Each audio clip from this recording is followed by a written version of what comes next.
College football is officially back in the SEC, and we are wrapping up SEC play. It's overreaction week here at SEC Unfiltered. We are recapping just about every SEC team and reacting to what is the biggest overreaction so far. Is it or is it not? We'll just have to see. What's going on, ladies and gentlemen? My name is Lucas Hill.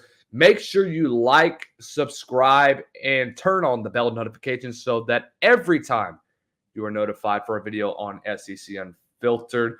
Also, leave your comments down below. What do you think is the biggest overreaction so far from week one of the SEC football slate? Also, check us out on every social media platform on Instagram, Facebook, X, and TikTok. Also, check out SECunfiltered.com for more articles and analysis from the best staff, from the best SEC entity on the internet. And today's video has been brought to you by our good friends over at RHOBACK.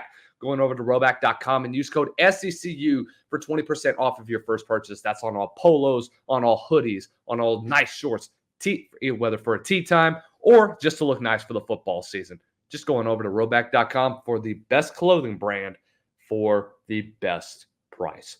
So let's get into this.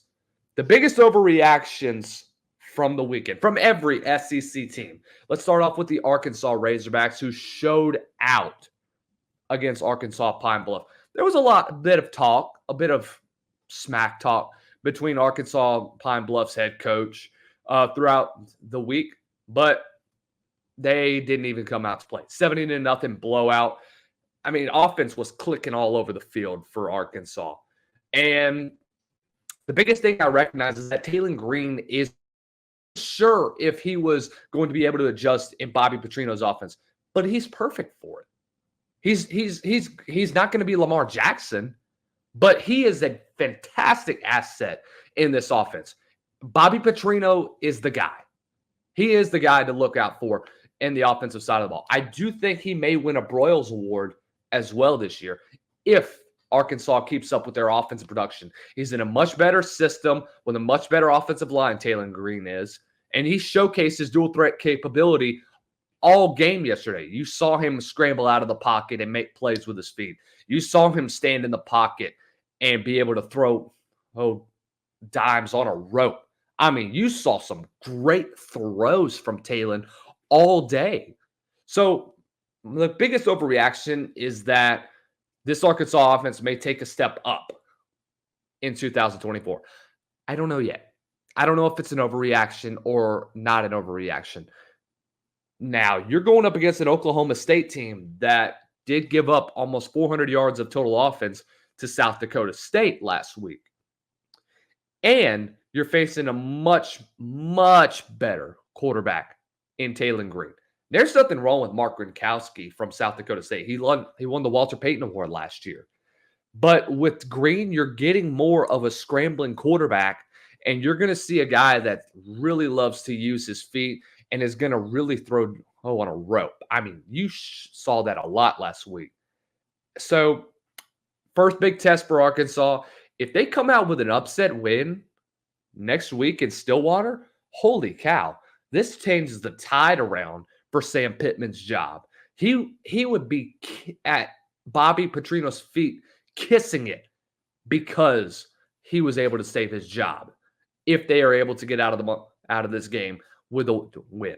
Because all likelihood, if they win this upcoming Saturday, the worst Arkansas could possibly be is 3-2. That would give a lot of momentum to them going into the month of October, where the SEC slate is going to get rough. But we'll see what happens with Arkansas. So for now, is the offense in good hands with Bobby Petrino? I don't think it's an overreaction. You know, I do think that they're going to be very good. When you score 10 touchdowns on 10 possessions, you're pretty good. You're set. Big next overreaction comes from the Missouri Tigers. Missouri's defense is just fine with no Blake Baker. It's not an overreaction. They are unbelievably good. They gave up only 85 yards of total offense. They were, oh my gosh, Murray State was 4-15 on third down, and the defensive line owned the line of scrimmage. So we'll see how they are. They do go to Texas A&M in October. and we'll see where A&M is at later on down the stretch. We saw how they performed last week against Notre Dame. We'll get to them later on in the video. But look, Missouri is just fine. I would not worry about Missouri one bit. You had nothing to worry about on the offensive side of the ball with the amount of talent you return. Corey Batoon is in a perfect position to be an elite defensive coordinator for Missouri. You know, this is a guy that was a nominee for the Broyles Award when he was at South Alabama. So this year would be no different.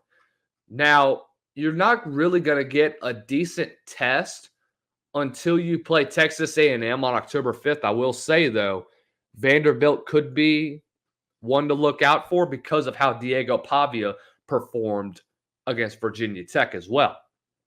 So I'm not sure about it just yet, but I will say you better watch out for Missouri's defense. They could be much better than with Blake Baker. And I don't think that's an overreaction one bit, because it's hard to replace an elite defensive coordinator who literally made stride for stride and improved vastly since he got to Missouri.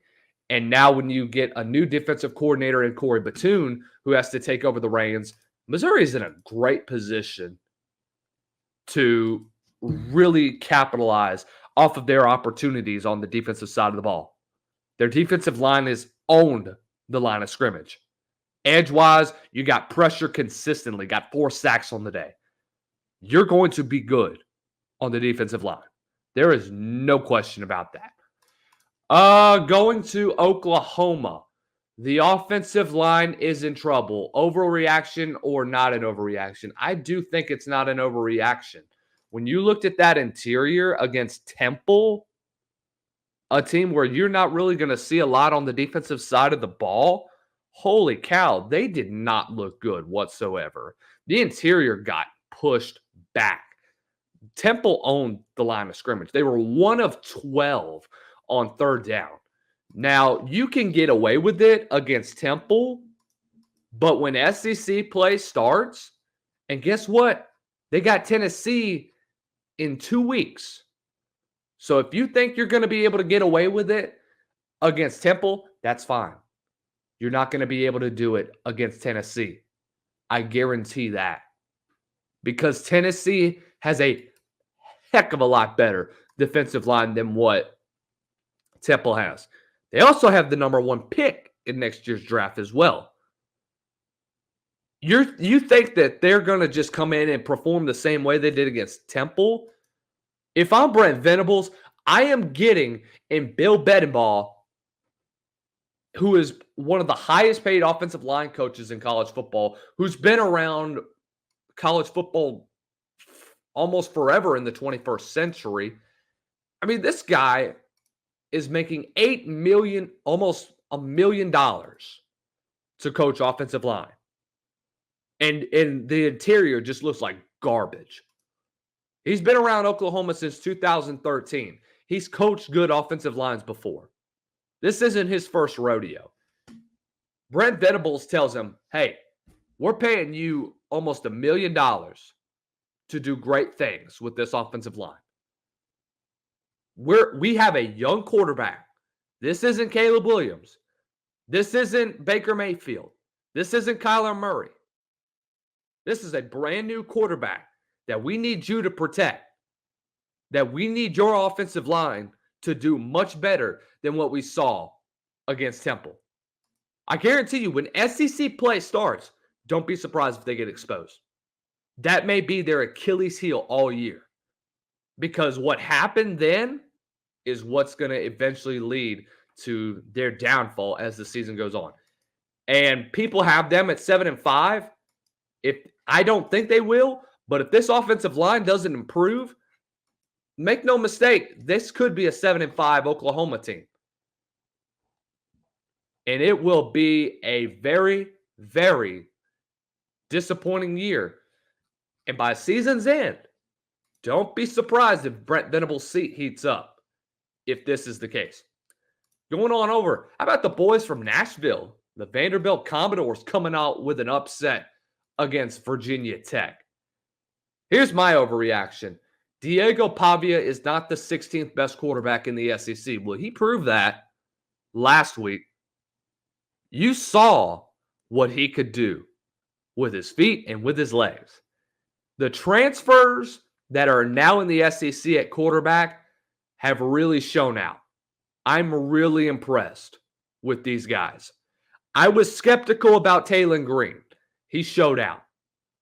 I knew Diego Pavia coming in was going to be a dog. I knew that he had an opportunity to really make strides for being arguably one of the most underrated quarterbacks in the SEC. And I'll show you the article that I wrote about him. And I think I wrote this back in, this is probably either March or April. Oh my gosh, what is this? My apologies. There we go. There you go. I told you. I told you. I tried to tell y'all. I told you Diego Pavia was going to come in and be Vanderbilt's biggest playmaker that they've had at quarterback since Jay Cutler. And he proved that in week 1. Vandy still has a season to play. And it's going to be a pretty interesting one. This is Clark Lee's make or break year.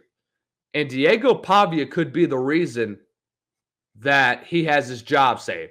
They should be 3-0 by the time they go play Missouri.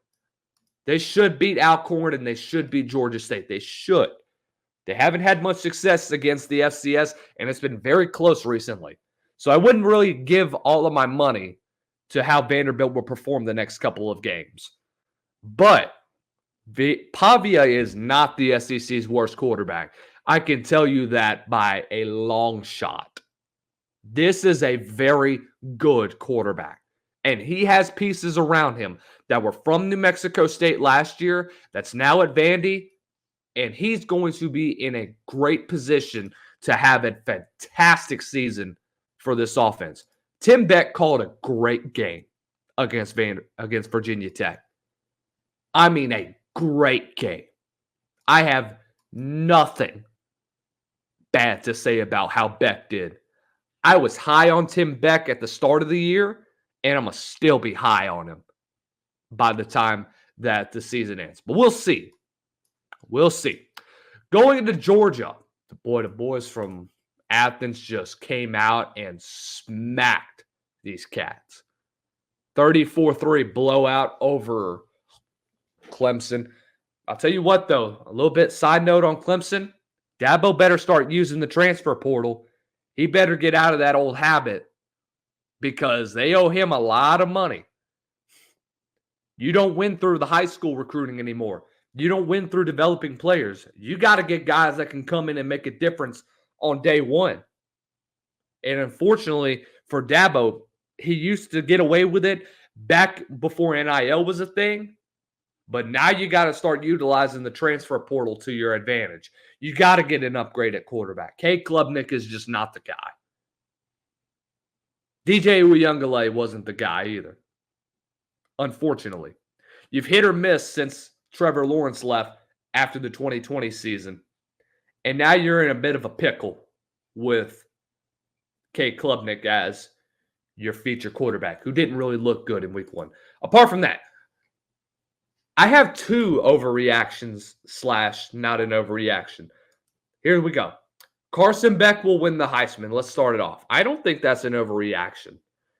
With how he performed in the second half, they got off to a slow start, but they were moving the football down the field. But, I mean, Clemson's defense really showed out in the first half. But then afterward, it was just all Georgia. They outscored them 28-3 in the second half. And, I mean, Georgia just looked good all around. 23 of 33, 278, 2 scores. The transfer portal really showed out for Georgia. When you're talking about London Humphreys, who had 2 catches but had a big score, that's big time. Arian Smith had a big game. Dominic Lovett had a great game. Lawson Lucky, I think he was the third tight end and finished with a pair of receptions, was the third leading receiver on the day. Colby Young had a big touchdown catch.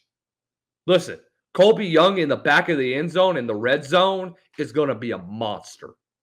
You better man up on him, and you better get physical with him because he's going to pile drive you all the way. You're not going to be able to stop him in man-to-man coverage. You got to have another safety on him in the red zone. If you get in the goal inside the 10 and you're near the goal line, you're in trouble. You are in trouble.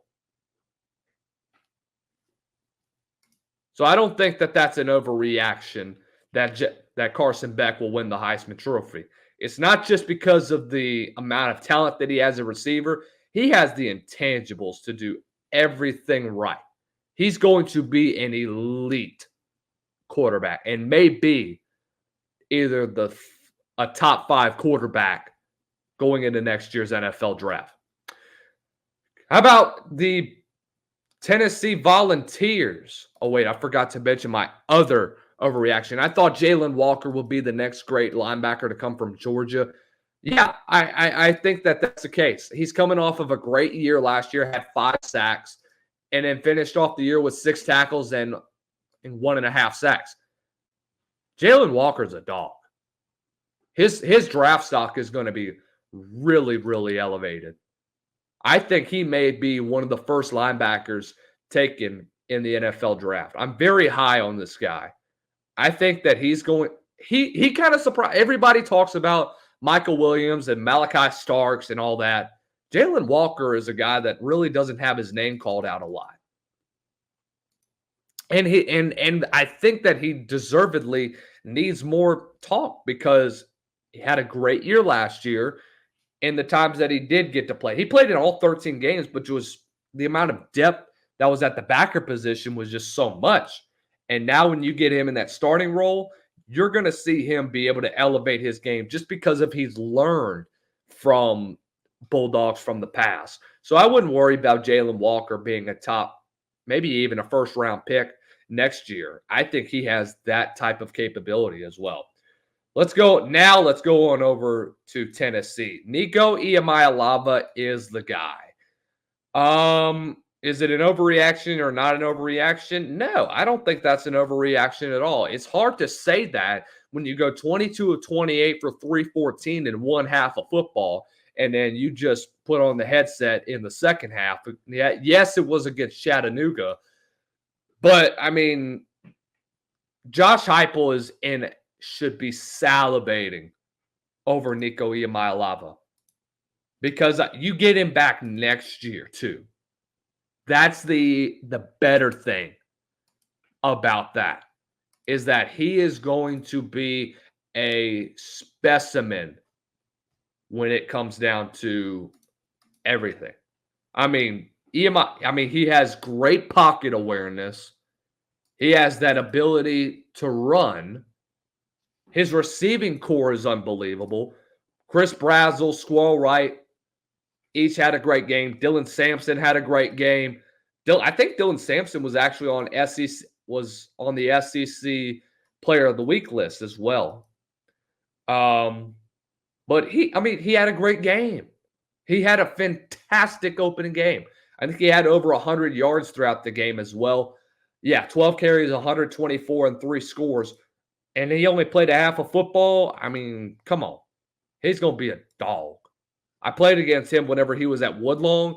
This dude is unbelievable. So don't be surprised that he's going to get a lot more carries next week when they play NC State.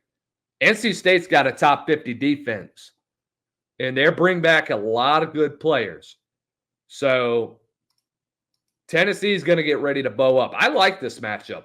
Tennessee's offense against an NC State defense that is really good. I think that's going to be one that people need to look out for, and I think that it's going to be probably the most underrated game of the week so far. Look, good little top 25 matchup between the two. I think Tony Gibson's about to call a big-time game. I think Tony Gibson's one of the best defensive coordinators in the ACC, probably in all of college football as well. But I mean, this is a guy that the chess match between him and Josh Heupel and Joey Halsey is going to be a lot of fun. So make no mistake about it. Tennessee is going to be able to is going to have their first big test of the year next week when they play NC State. But hey, you're in hostile territory. We'll see how Nico Iamaleava plays in his first real road test of his young career. How about LSU? What a fantastic game that was on Sunday. I mean, that was just unbelievable what I saw. Here's the overreaction. Brian Kelly's seat is hot. I don't think so. Probably not, because I was tuned into our good friend Blake Ruffino of Are You Serious Sports last night, and I listened to the show. The guy, I mean, they owe him $70 million. You think that they're going to fire him because of that and the success that they've had the last 2 seasons under him? You can lose. This is the 5th straight year that LSU has lost an opening game. They haven't started 1-0 since 2019 when they won the national title. And I think it's just because of the scheduling. And, I mean, the last 3 years best exemplify that. And next year is probably going to be the same thing. You got to go to Clemson next year and play them in Death Valley. That's probably going to be 0-6 in opening games since 2019. So I don't think they'll win an opening game of the season until they play Utah State in 2027, or they play Arizona State in 2027. Holy cow. No, I think that's a big overreaction. I know LSU fans are very upset about what happened. I think they're tired of the opening day losses because of just how demoralizing it is to a season. And now you got to look at the rest of the season as a must-win up till the Alabama game. And so, I mean, you're fighting for the playoffs at this point. If you get one more loss before you go play Bama, the voters are going to look at that and say, 1, 2, who else has 2 losses in the SEC? Because there's going to be a lot of 10. There could be a lot of 10-2 SEC teams this year. It's going to be very difficult. It's going to be extremely hard for LSU to contend and say, we are a 10-2 team that is legit, that is unbelievable. Because they're going to look at the rest of the SEC field and say, okay, yeah, y'all were 10-2, but who did you lose to? You lost to USC on a neutral site. Who else will you lose to? Bama or Ole Miss or whoever? I mean, we don't know yet.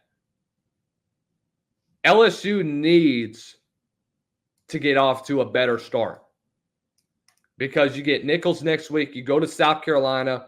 UCLA is going to take a step back this year. South Alabama. You should be 4-1 by the time you go play Ole Miss on October 12th. And Ole Miss comes to LSU. Ole Miss just scored 70+. I know it was against Furman, but, man, Jackson Dart put up some numbers. And the way that your secondary played last night, I would have some concerns about that if I was LSU. So you got to get more aggressive on the offensive side of the football. I mean, everything that you've done in the offseason was unbelievable. Blake Baker called a heck of a game on Sunday. I mean, just called a great game. Savion Jones had a big game, had 2 sacks. A lot of people were giving Savion Jones a lot of crap, but Savion had a fantastic game. Paris Shan, great game. Gio Paez, great game. Jacobian Guillory still needs to work on it, but decent game. But, I mean, you got to get more aggressive on the offensive side of the ball. You held Lincoln Riley and crew to 27 points. You would think that would be a win. You held them to 13 going into the 4th. Holy cow. I'm stunned to see how this team did not win this game at the end of the day. Going to Kentucky. Here's their overreaction. Pop Dumas Johnson, that's Jamon Dumas Johnson, will be one of the biggest deals from the portal in the SEC. Sure looks like it, because that's not an overreaction one bit. Had an interception and was all over the field. 31-0 against Southern Miss. Gave up only 131 total yards and picked up where the offense would lack. Had 2 big turnovers. Had a questionable fake punt that led to points. I mean, Kentucky's offense does need to get better. But again, this is year 1 with a brand new quarterback that's never been in this system only but a few months. You still got to give him time to adjust. So I don't know what Kentucky will be at the end of the year. I do think that they're going to be good.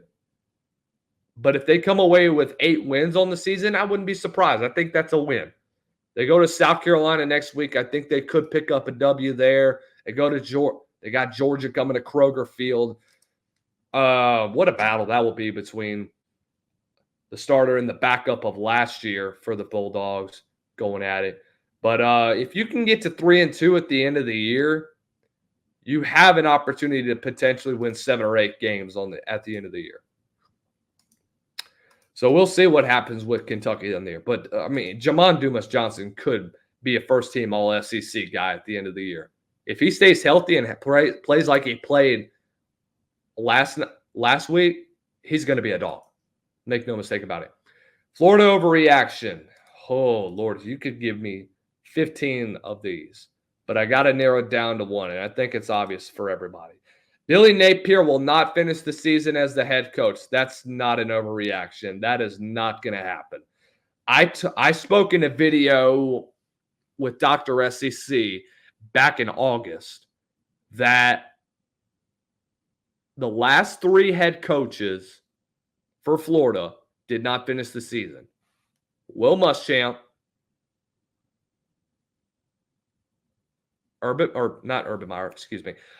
Jim McElwain, and Dan Mullen. You think those 3 didn't last the rest of the year? I think Mullen got fired in mid-November. McElwain got fired, I think, before the Florida State game. And I think the same goes. I will say, I do think that Muschamp finished the regular season, but he didn't play the bowl game. So he didn't finish the entire season. And guess what? They hired Billy Napier. He is 11-15 right now. All right?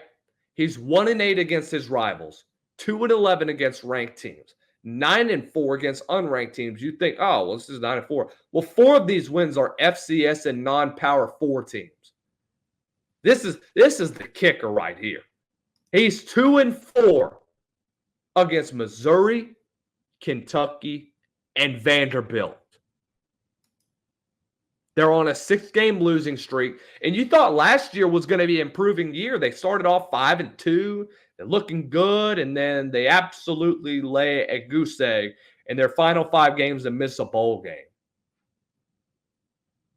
Kentucky has not had 3 straight losing seasons since World War II. They haven't had 4 since the 30s.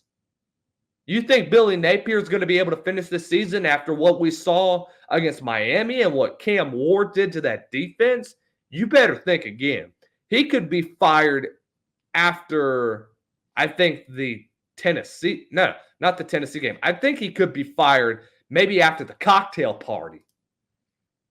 He can get his cocktails in. He can drink whatever. And then guess what? You're done. You're terrible. You're the worst coach, arguably, of the 21st century in Florida football. You thought Ron Zook was bad? Florida fans? Billy Napier's probably at a whole nother level. So no, that's not an overreaction. He will be fired at least after the Georgia game. Let's go to Texas. Here's the overreaction. The run game is just fine without C.J. Baxter and Christian Clark. That's tough. because Colorado State's defense is not at the level that what Michigan's is. And it's going to be quite a task for them going up against a good front four that Michigan has. It's going to be a fun game. Make no mistake about it. It's in Ann Arbor. It's at the Big House. College game day, big noon kickoff. Everybody's going to be there. It's going to be a fun game to play. And make no mistake, this team is going to have to run the football. Quinn Ewers cannot do it all by himself. He did great against Henry Blackshear. He really did well against a good secondary. But, I mean, you got to get the run game going. And they did fairly well. But guess what? These aren't just running backs. To me, these are athletes. You saw, I think, 3 or 4 running backs play on Saturday. Trey Wisner, Jarrett Gibson, Jaden Blue all had great games. They contributed in every factor, was involved in the pass game, involved in the run game, did great in pass blocking. You know, I mean, these aren't just running backs, they're athletes. There's no doubt about it in my mind how good that this team can be with those 3 in the backfield. I think that can be in just as good of a backfield as we saw last year with Jonathan Brooks. Texas is going to have a fun year with these backs, and they're going to rotate them frequently against Michigan. You're going to get a different type of athlete. You're going to get Jaden Blue, who is going to carry the majority of the workload. Trey Wisner is the new, I think he played special teams last year, but he's a shifty back. Get him out of the backfield. You're going to get him in pass pro a lot. You're going to get him in the passing game. You're going to want to dump it out to him and let him cook from there.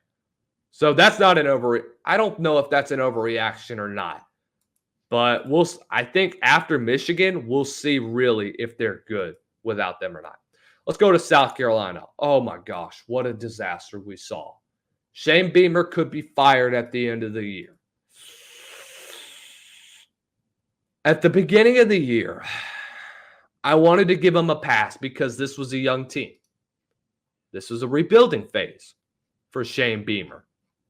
This was supposed to be a team that had a brand new quarterback and was supposed to adjust. But after what happened against Old Dominion, I don't know. I don't think so. He could very likely be fired. This is year 4 for Shane Beamer. Now look, you had 2 great years. 21, you go back to a bowl game after the disaster of Will Muschamp came through and basically manipulated y'all throughout the year. And then you lose your offensive coordinator, Marcus Satterfield, who's now in Nebraska coaching Dylan Raiola. So you bring in Dow Loggins, who's the new guy on the block. All right. Loggins is not a great offensive coordinator to me. He really didn't help Spencer Rattler a whole lot, really elevate his game. The offense struggled at times. The defense gave up a lot of yards, and it looks to me like this is the same ordeal as well. South Carolina's in a bit of a pickle. It's hard to replace a guy like Spencer Rattler, who's an all-time great in South Carolina, arguably a top 5 quarterback in program history, maybe a top 3 behind Connor Shaw and Steve Tannehill. I mean, this is a great – this guy has a good future ahead of him in Lenore Sellers. And you saw Lenore Sellers run a lot. I mean, showcased his dual threat capability, 22 carries for 68 yards and a score. But you got to get him more involved in the passing game. 10 of 23 for 114. You can get away with it against Old Dominion. You're not going to be able to do the same against future opponents. You're not going to be able to get away with it against Kentucky, against LSU. Dude, when you get into the month of October, it's brutal. Ole Miss, Alabama, Oklahoma. it's not going to be fun. Your defense is going to have to step up big. They did fairly well last night. I mean, you didn't really give up the big play a whole lot, but your offense basically sputtered out majority of the year and majority of that game. So you got to get the run game established. Your offensive line has to improve drastically because there's no way Rocket Sanders only averages only 3 yards a carry. Rocket Sanders is too good of a back to only be averaging that much. You got to get him more involved. Going on over to Mississippi State, Jeff Lebby is bringing the offense back to the Mike Leach years. It sure does look like it after what we saw against Eastern Kentucky. Blake Shapen had a great game. Blake Shapen is going to be just fine in this offense.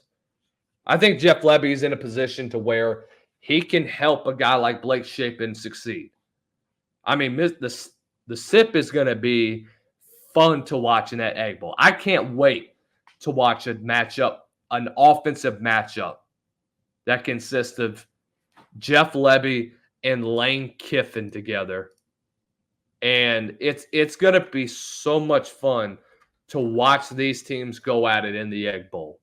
This won't be a top 25 team at the end of the year just because of how this defense may perform at the end. But hey, things could change. Mississippi State could be in prime opportunity to play for a bowl game. You go to Arizona State next week. They're still trying to find a solid solution at quarterback, by the way. So we'll see how they perform. Sam Levitt actually won the job. I didn't realize that. But we'll see how he performs. I'm not expecting a whole lot from Mississippi State on the defensive side of the ball. They could steal a couple games here and there. I think they do beat Florida. I think they beat Arkansas. They're coming home. Toledo could be a win. You're looking at what could potentially be a 5-win team by the time they get to the month of November. So if they can get to 6 wins by November and after they beat UMass, the next 3 games is going to be brutal. At Tennessee, Missouri at home, and at Ole Miss in the Egg Bowl. So we'll see how this offense performs down the stretch. We'll see how the defense does as well. Going on over to the Ole Miss Rebels. Speaking of the Ole Miss Rebels, Lane Kiffin could be out the door and in Gainesville by 2025. It's hard to say no, and it's hard to say yes. So this one is going right in the middle.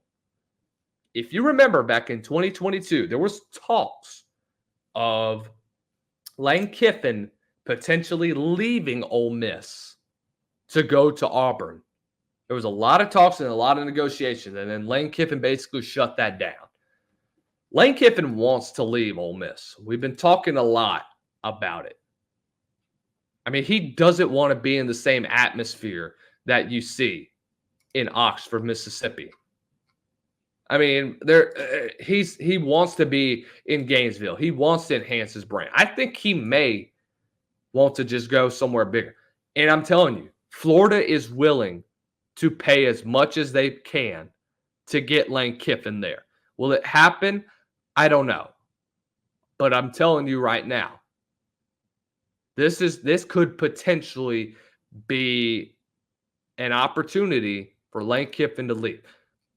He has never stayed more than 5 years at one program, other than whenever he was at USC, whenever he was an assistant coach.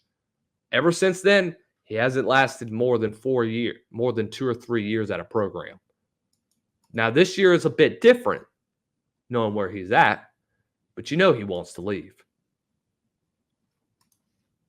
We'll see how Landry does and what Landry thinks about it. Maybe she wants to go to a different sorority in Gainesville. No knock against her, but we'll see. Going on over to Alabama. Ryan Williams will be the best freshman receiver in the SEC. Not an overreaction, to be honest with you. You've got a great quarterback in Jalen Milroe, who can throw the football and really, really enhance this game big time. I mean, he had a heck of a game against Western Kentucky. Now, I know it was against Western Kentucky. I know that it's really nothing to sniff at. It's nothing really to say, oh, great game, whatever. He had a great showing. Passed for 200 and had 3 scores. So, showcase that dual threat availability as well. 10 carries, 79 yards to go along with 2 scores. You're going to need to continue that same mantra. So we saw in game 1, Kalen DeBoer basically let him loose. You showed a lot of poise in the pocket. He was 7 for 9. Didn't pass the football a lot, but when he did, it was very, very pretty looking at it. I mean, it looked really good whenever he threw the football. He looked a lot more crisp, a lot better, a lot more confident in the pocket. And I'm telling you, Kalen DeBoer has a lot of big shoes to fill, but he's got the quarterback and he's got arguably the best freshman receiver in Ryan Williams, who will make an immediate impact for this LSU team. This guy's 17. He had 2 receptions, 139 yards, 2 scores. They call him the next Devontae Smith. I believe it after what I saw in week 1. We'll see as the season goes on, though. I don't think it's an overreaction, though. Auburn's overreaction. Hugh Freeze was right about not getting a portal quarterback. I don't know yet. I don't really see it as an issue. But I will say, this is Peyton Thorne's first 300-yard passing game since he was at Michigan State in September of 2022. And look, Peyton Thorne can throw the football. He's got over a 60% completion percentage, which is better than what you expect. But, I mean, he didn't have the athletes that you would think you would have from last year. Now he's got arguably one of the best young freshman classes that Auburn has pulled in recently. With Perry Thompson, Cam Coleman, everybody knows about. Cam Coleman looked like a freak whenever he caught that touchdown pass against Alabama A&M. Malcolm Simmons, you got the transfer, Keandre Lambert-Smith from Penn State that had a big night. Everybody had a great day. I mean, you're consistently getting them the football. You've got a lot more depth at your receiver position, and I wouldn't really worry about how this team would fare down the stretch. I do think that it is an 8-win team, and if all the right pieces come together, they could potentially win 10 games. They do have that opportunity to do so as the season goes on. Now, finally, let's get to Texas A&M. I saw that Texas A&M would pull off the upset in week 1. I thought that they would use the crowd to their advantage and really, really capitalize off of their opportunity against Marcus Freeman and crew. But I was sadly mistaken. I thought that my overreaction, Connor Weigman, I thought was the guy for Texas A&M. And unfortunately, after what I saw the other night, I mean, he's not it. He's not it just yet. You got to give him time. 12 of 30, 100 yards and 2 scores. You got it. He just did not look confident throughout that entire game. He looked really nervous. You could tell the nerves got to him. You could tell that he just was not confident in his offensive line. He hasn't been confident in his offensive line since his freshman year. He scrambled a lot. He danced outside the pocket, and he gave up on a lot of plays. So, I mean, Notre Dame is a great team. Make no mistake about it. But Texas A&M's offense put up only 246 yards of total. It was a tight game all game. Then Jeremiah Love just absolutely went off after I think he was dealing with a lot of injury throughout his career as well. But, I mean, Riley Leonard really didn't show much on the passing side as well. Did showcase his dual threat availability as well. But Connor Weigman just needs a lot more time to develop in practice. He's got to grow confident in his offensive line and know that he's got guys that can really be difference makers for him. You got Jaylen Walker, Cyrus Allen, Trey Watson. Le'Veon Moss can come out of the backfield. Le'Veon Moss had a pretty good game, 20 carries for 70 yards in the score. Not to mention you got E.J. Smith and Amari Daniels. So, I mean, you got to get your playmakers the football and let them work. Even if it's short underneath routes, you got to let your playmakers work. And I don't think Connor Weigman showed that confidence the other day. Who did I miss on our overreaction day? Let me know in the comments down below. Thank you guys for tuning into SEC Unfiltered. Make sure you click on the bell notification so that you are notified for every time we post a new video. And until next time, ladies and gentlemen, follow us on X, TikTok, Instagram, Facebook, wherever you get your social medias. And we'll see you on the other side.